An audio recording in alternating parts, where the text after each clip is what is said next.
Hi guys, my name is Fatmata Sanko. I am from West Africa, Sierra Leone. I came to the US when I was about age 9, and it was a fun field trip for me, I would say. When we were coming to the US, I was really excited. I couldn't wait to see this place that everybody talked about so much. Of course, my mother, my dad, they had dreams for us. And at the time, I wouldn't say I had dreams for myself, but when I grew up into an adult, I did have dreams. And I felt as though my dreams have been hindered, delayed, and maybe messed with a little bit too much. I guess you're probably wondering where I'm going with this. So let me fast forward a little bit. I was diagnosed with Neuromyletis optica. It is a disease that affects your spinal cord. It's an autoimmune disease that affects your spinal cord, your optic nerve, and your myelin tissue. So it's consistent of a lot of pain, like muscle pain, nerve pain, ripping, tearing, pulling, numbness, maybe the worst pain you can imagine experiencing, like tingling and pins and needles. Like I don't think I can really get the word to really describe the pain that I've been in. And oftentimes I ask myself, or if people ask me, if there was one thing that I can change about my life, if I can go back and change something, what would it be?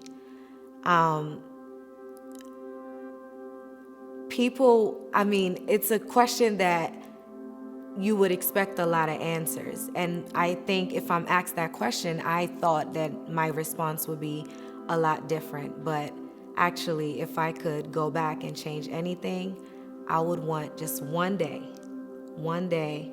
where I can feel no pain. For the past 7 years, I have been in pain. As I am talking to you right now, I'm in pain. The good news is it's at a place where I can move, I can function. The bad news is it comes when I'm not expecting it. It comes when I may be having a great time with my friends, or just relaxing, or maybe I'm getting ready for something big. It comes whenever it wants, and I have nothing to do about it but to go through it and until it's over. So I'll tell you how everything started. Well, as much as I could remember. I know it was the summer before college, like every other teenager ready to go to college and start this dream life that we all have. But mine wasn't exactly as I thought it would have been, because I got really sick. And it was just series of pain in my body, and we'll go to the doctors and nobody know what's wrong. And this kind of continued throughout college. So at the beginning of every semester, the summer before every semester, I would get sick. And we've seen so many doctors and nobody could tell us what was wrong with me. They used to say it's neuropathy, because of course it's something dealing with the nerves. And they would give me no treatment and just send me home. So this had been going on for years. And my senior year in college, I managed, thank God, I made it to my senior year. And I remember I had a big party for graduating. It was just a blast. I gave this nice speech, how I'm gonna have my doctorate in the next few years, how I'm just not gonna stop here, and so forth. I had dreams. I had big dreams, great big dreams. And I felt like right after that celebration, everything just came crashing down. I'm gonna try to be as strong as I can. So we did the celebration, and literally maybe less than a month from the time that we had the party, I fell sick. And it wasn't like, okay, sick, I have pain, sick, I have a cold. It was sick like, I don't know what's wrong with me, and I don't know how I can get out of it, kind of sick. I could not eat. I could not walk. I could not do anything. For days, I slept in the living room, could not lay on my bed. Everything felt like rocks. Like if I was laying down, it felt like I was laying down on needles, as if I was laying down on hard rocks. Let me give you a picture. Just imagine taking a rock, digging a hole, and putting the rock in the hole. Now imagine lifting it. Like my body was so heavy, and everything that I touched hurt. I could not hold any food down. I could not eat anything. I could not move a finger. I could not do anything. I was a vegetable. And the hardest thing, I think, is watching my mother watch me go through this, and she was in no position to help me. And I think the hardest thing for me was I was in no position to help her or to make this feel better so that I wouldn't have to see her the way that, she was dealing with it. So it was also like a transitioning stage for me because my whole family is Muslim, and I guess I was the brave one or the bold one that decided to go and follow Jesus. And it was just like really hard because I didn't have a family that would pray the way that I prayed.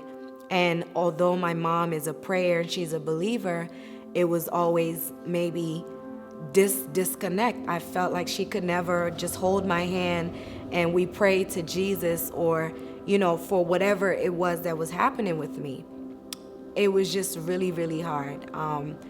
For, like I said, about a week, I had hiccups.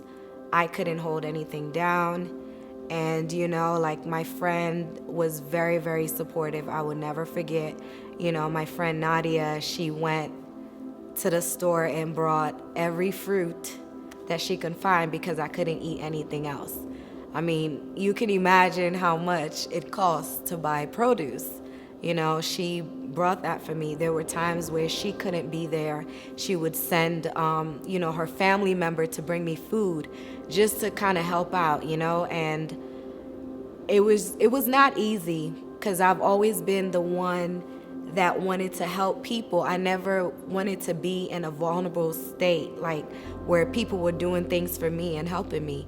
But I guess I had to realize that this is where you are, and you just have to take whatever, whatever help God is giving you and just move forward. But if I can tell you that back then, that I would see myself right here, right now,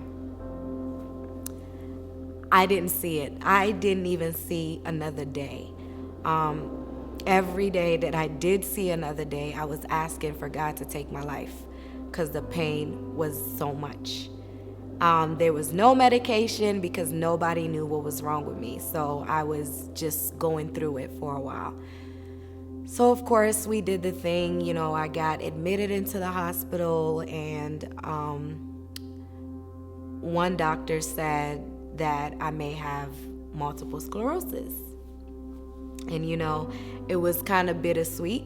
It was good news and bad news. I mean, good news because maybe now we have something to work with, something we can treat. Bad news, I don't want to have MS. So for a whole year, I thought I had MS because that's what the doctor had told me, and that's what we were kind of going with. And I remember we were going through a series of medications because with MS, most of the treatment is needles. You got to take shots, and I don't like needles. So, we were delaying the process of getting the medication because I didn't want to have to take needles every single day. So, it got to the point where after refusing so many times, The doctor actually told me that I can't see you anymore. Like, you have to go to maybe a hospital that's a research hospital. Maybe they'll have more time and, really study what's going on with you, but this is the best that I could do. And you know what? It might sound bad, but I'm happy that he didn't just have me living thinking that I had MS. And, he didn't allow me to go through those treatments if they weren't really for me.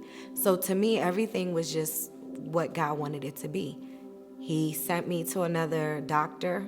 I went to another doctor, and still we couldn't find anything. And I got sick again and ended up in the hospital at Washington Adventist Hospital, where one of the doctors told me that I had de Vick's syndrome. De Vick syndrome is another name for Neuromyletis optica. And I remember that name when he said it. So he referred me to another neurologist, Dr. Poltrak. Dr. Poltrak was like, if you remember Frankenstein, Einstein, like, he had the crazy hair, and he was just so passionate about his work, and he was just so passionate about his patients. And I remember when I came to see him, he, sat down with me and was just like, how are you? How's your life? He went in depth with me. It wasn't just about why I was there. He wanted to know the person that was going through all of this. He did a lot of tests. He didn't think that this would be something that I should get, but he went ahead and did the test and said that he was almost sure it's neuromyelitis optica, but he wanted another opinion. So he gave me his buddy's cell phone number, Dr. Mora at Georgetown University Hospital. So I called Dr. Mora like that last day that Dr. Poltrak couldn't see me anymore. I called Dr. Mora, and Dr. Poltrak had told me, when you call him, tell him that, you're the girl that we've been talking about.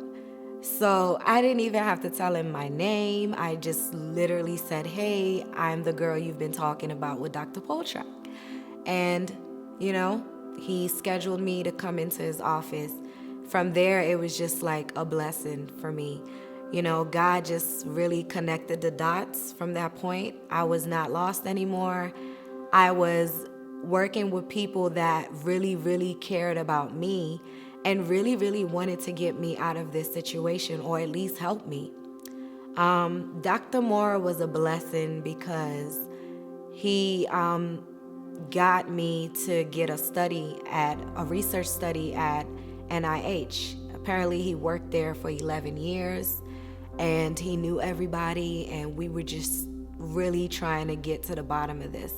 I didn't have insurance all these years, so every time I had to do a test, it was running up about $10,000 or maybe even more than that. Every time I was admitted, I would have bills like $97,000, $67,000, things I've never seen before. So he thought it would be helpful if I do the study. And, while I do the study, we can find out everything we need to know so that I'm not doing tests and paying and, stressing out. So I did the study at NIH. It was nice. I got free acupuncture. I got other means of treatments. And then I got to learn that there were so many doctors involved with just one person. Like, I had a doctor for almost every area, every part of my body. But, Dr. Morris stood by me, and I remember when we finally came to the options of treatment, and it was either, I just go with the injections, it was either I go with the chemo, or it was either I deal with the pain. And I remember him saying, you're young, you don't have children. Are you sure you want to go forward with this? Because, we don't know how it's going to affect you if you decided to have kids. And of course, that's not the news that any woman would want to hear. That's not what I want to hear, because I always dreamed of having children. So, being given that option, I was frustrated, I was sad, I was confused, I was depressed, and I was not freezing my eggs, because he told me to freeze my eggs. And I said, well, you know what, Dr. Moore, we're just going to have to believe that God will make something happen here because I'm not freezing my eggs. So I went ahead and, accepted the treatment. So currently I'm receiving rituximab. It's through IV and it's a form of chemo. And I started off once every 3 months, but now it's every 6 months. So that's great. It's not as much as I used to get it before. Where am I going with this story? So many things happened to me during this time. I lost my job. I lost my relationship. A lot of friends that I thought I had were not around. It was a very, very lonely process. And, being with family that, okay, we know that you're sick, but not really going and doing research and studying about exactly what's going on. I was kind of like distant from my family because I felt, they were there the ways that they could be, but in so many other ways, psychologically, emotionally, I don't think anybody was really there for me. And it was okay because I know God was. So it was during that time that I really learned and to really talk to God, to talk to myself, because many times I was going to be in a hospital alone. I have to learn how to talk to myself. So that's what I did. I talked, I prayed, and I had a lot of support. I'm not going to lie. I had a lot of people from church. I had a lot of strangers that just really cared for me. Like being admitted at Georgetown University, I remember one day I was walking to the social service office trying to get some kind of insurance.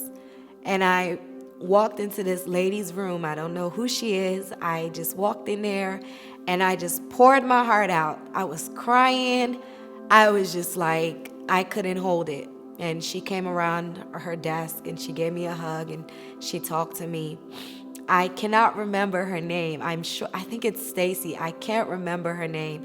But this lady was the vice president at Georgetown Hospital at the time. And after that one encounter that I had with her, every day, every time I was admitted at Georgetown and I woke up, she was by my side. She was by my side every single time. I would be sleeping, she was by my side, God sent so many angels. There was another time where I had no medications and I was literally running around CVS's like begging for meds. Like I was talking to different pharmacists like, so I have this problem. I don't know like what came to me for me to even do that, but sometimes, the Spirit tells you something and asks you to move and you don't really understand. It's kind of silly. So I went on this journey to ask for medication, something I know that I might not even get because it's all the way against the law. But I took that chance and I went and I got turned down, but I came to one CVS and, I was so irritated. I was in pain and just pacing back and forth. And I wanted to speak to the pharmacist. And he told me to wait a minute and he came out to talk to me. And I was like, well, so I have this problem. I'm feeling this kind of pain. I was just describing everything that I was going through. And he was like, can I pray for you? So I was a little hesitant, like, pray for me. Like, this transition has been too much for me already. I don't know. But I let him pray for me. He prayed for me and he said that God gave him a message to tell me to be strong, that everything was going to be okay, that I was going to come out victorious and all of that. So, of course, those are exactly what I want to hear. So, after he prayed for me and shared that little revelation with me, he went to the back and got me meds. He got me meds and he got me enough to last for my next doctor's appointment. And I still don't understand how that happened. But God, like I said, just had everything in order. Like everything in order. I didn't think this would happen, but it did. I mean, there were times that I would go to church and random people would just give me a check. They would just say, here, buy your meds, here, get what you need. There were times where I was admitted in a hospital, and every time I was discharged, the church will write a check for me just to help me with meds. Because like I said, I didn't have insurance throughout all these years. I didn't have insurance, so everything was literally coming out of pocket. And God just really helped me out. He put people in my life that were supportive, that were, always there, supporting me, praying for me, and helping me throughout this process. But I'm not here, or I'm not sharing this story to make you sad. It's just, in reality, when you're talking about something, you will have some kind of emotions. But I'm here to really show you that there is life. There is life outside, or there's life after a diagnosis. Should I stop? It's okay with you. Oops. Did I mess this up? No. Okay. Was I talking too much? There's some moving around. I was moving around a I lot. don't know if it's your hair. It's like some scratching noise. Move your arm. Oh my God. I didn't want to cry. Oh God.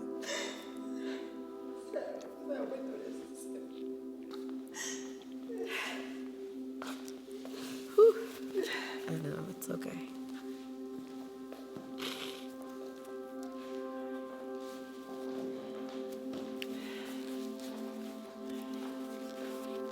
I didn't just decide to share this story just for you to feel pity or for you to feel sad.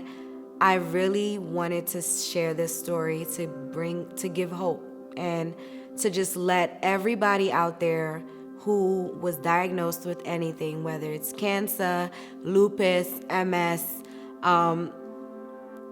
whatever it is, breast cancer, I want you to know that there is life after a diagnosis. I remember when all of this started, I did not see myself right where I am today. I didn't even see happy days. I didn't see good days. Everything was just dark. Everything was just sad, But those moments of solitude that I had with God, I was just like, I don't want to, if I'm going to be alive and have to deal with this, I don't want to be sad forever. And God said, you don't have to be sad. You can live your life as you want, as you please. You can still keep going. You don't have to stop.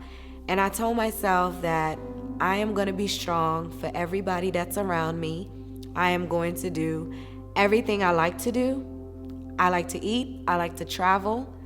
I like to take pictures. I'm going to do everything that makes me happy. And that's what I've been doing. I'm finding joy in just the little things that I like. I'm finding joy in knowing that I have God by my side, and knowing that when I'm down, when I have flare-ups, when pain come out of nowhere, when I'm not expecting it, I know that it's only for a moment, and I know that I will get treated, but inside I know that I'm healed. You're healed, I'm healed, we're all healed. So I want you to look at life in a different perspective. You're not at the end of the road. It is not the end of the world. We are supposed to face these things, trials and tribulations. But God said we need to trust in Him, right? We need to believe in Him. We need to rely on Him. So no matter what you're going through, this might not be a health situation. I mean, we all have diagnoses, and it's not always the health aspect of things, mentally, emotionally, financially, in our relationships. We're all going through something. I just want to let you all know that no matter what it is that you're going through, there is a brighter day ahead.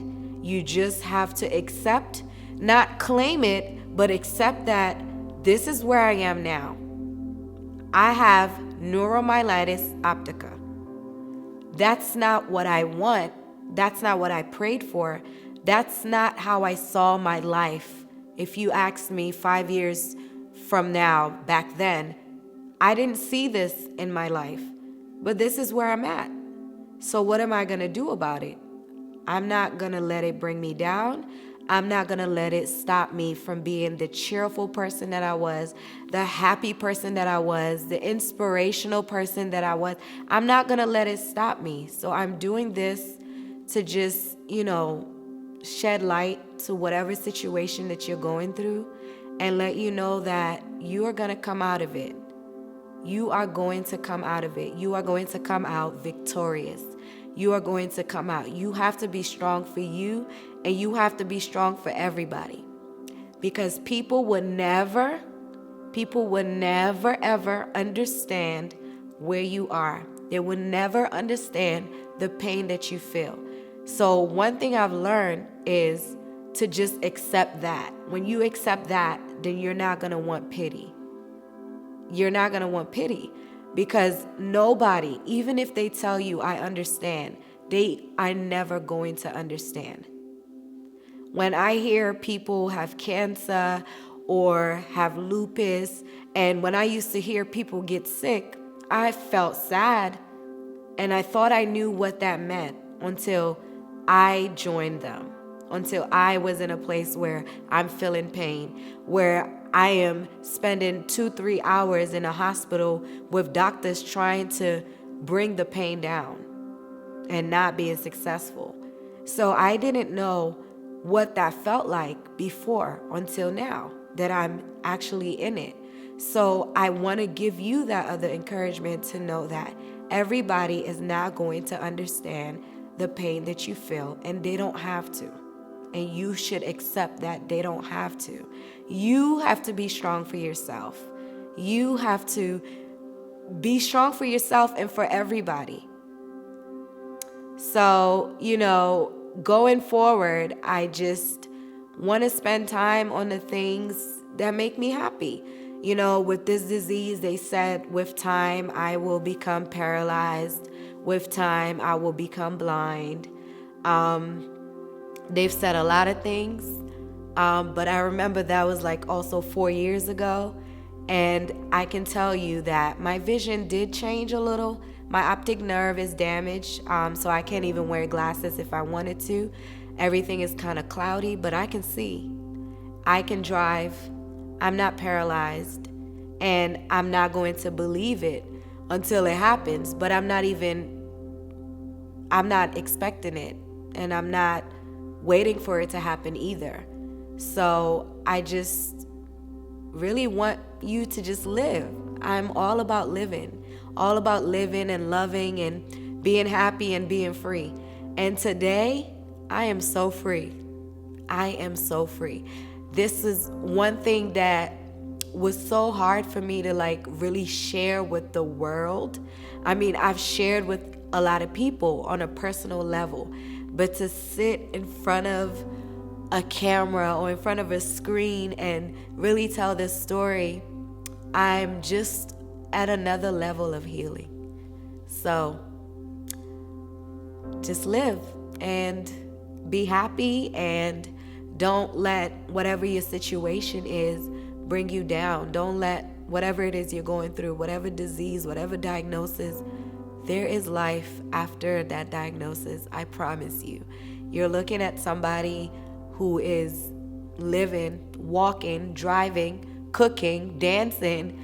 I mean, I do everything. In fact, I do more than the doctors think I should do. Every time my doctors say, you need to quit that job, it's too much stress, but I'm still doing it. There are people that are not in my predicament. They are not going through what I'm going through, and the job is so hard for them, but I'm able to do it. So cancer, lupus, diabetes, whatever it is that you have, like, it is not the end of the world. This is America. They have a lot of resources. They have a lot of medicine. They have a lot of things that will help you. Just have faith, believe that you're already healed, because like I said, the pain that I feel now, right now, is the same pain that I used to feel before. Nothing has changed. What has changed is my mindset. My mindset has changed.